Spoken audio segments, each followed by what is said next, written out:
Good afternoon. दोपहर का वक्त हो चला है और हम भी हाजिर हैं अपने फटाफट सेगमेंट के साथ। तो बिना किसी देरी के शुरू करते हैं दोपहर फटाफट 24। शशि थरूर का जम्मू कश्मीर लद्दाख दौरा। आज श्रीनगर में सीएम और एलजी से करेंगे चर्चा, परसों जाएंगे कारगिल। जम्मू कश्मीर से लद्दाख ट्रांसफर हुए आईपीएस आनंद जैन संभालेंगे डीजीपी का जिम्मा। राजौरी में ऑपरेशन शेरुवली का 32वां दिन जारी, सुरक्षा बलों का महाअभियान। मंजा कोट के जंगलों में तलाशी।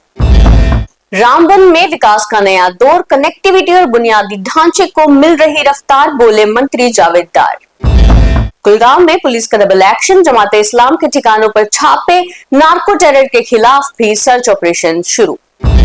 गूगल प्ले स्टोर पर टेलीग्राम का ऐप हुआ रिस्टोर। कुछ यूजर्स के लिए ऐप ने काम करना किया शुरू।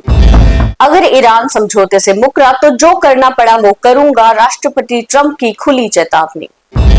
हॉर्मुज़ पार कर भारत की और बड़े फर्टिलाइजर से लदे 4 जहाज, सरकार ने कहा खाद का पर्याप्त भंडार मौजूद। कतर के सबसे बड़े गैस प्लांट में धमाका, 12 भारतीय समेत 13 लोगों की मौत, 60 से ज्यादा घायल। 2 दिन पहले प्रोडक्शन शुरू हुआ था। जम्मू में 26 से 28 जून तक बारिश के आसार, चिलचिलाती गर्मी से मिलेगी थोड़ी सी राहत। तो ये थी अब तक की देश दुनिया और जम्मू कश्मीर की खास बड़ी खबरें। फिर हाजिर होंगे आवाज फटाफट 24 के साथ। तब तक देखते रहे न्यूज़ रूम 24 आवाज।